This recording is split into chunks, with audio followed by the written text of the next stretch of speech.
गावाकडे गेल्यानंतरची सोमवारची सकाळ तर सासूबाई आणि सासरे ते एकदम सकाळीच घरातून निघाले होते. 6ची बस त्यांना पकडायची होती म्हणून घरून ते 5लाच निघाले होते. कारण बस पकडायचं म्हटलं तर जरा थोडंसं लांबच आहे आणि बस पण भेटली पाहिजे. थोडंसं 5 मिनिटांनी जर मिस झाली तर प्रॉब्लेम होईल म्हणून ते लवकरच निघाले. तर मी स्वयंपाक वगैरे काही केलं नाही, पण आमच्यासाठी चहा आणि रुद्रांसाठी मॅगी बनवून दिली, ते पण चुलीवर. कारण घरातला गॅस संपला होता. घरीच हेल्मेट विसरले तर मग ते रिटर्न गेले आणि मी एका झाडाखाली थांबली. पुढे जाऊन मग आम्ही नाश्ता वगैरे केला आणि तिथून निघालो मिस्टरांच्या मामाच्या गावाला.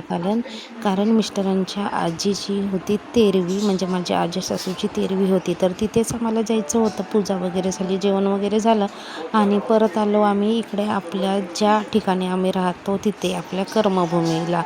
तर इतका लांबचा प्रवास झाला आज की पूर्ण दिवस प्रवासातच गेल्यासारखं वाटते. सासूबाई वगैरे सकाळी गेल्या त्याच्यामुळे सगळी कामं मला करावी लागली. असं पण गावी गेल्यानंतर सगळीच कामं मी करते, असं नाही की नाही करत. पण त्यांच्या मागे सगळी कामं, घर सांभाळणं आज मी पहिल्यांदा केलं. सासरचं घर. रुद्र आणि रुद्रांचे पप्पा शेतामध्ये गेले होते, तोपर्यंत मी सगळी घरातली कामं आवरून घेतली होती आणि ते आल्यानंतर तयारी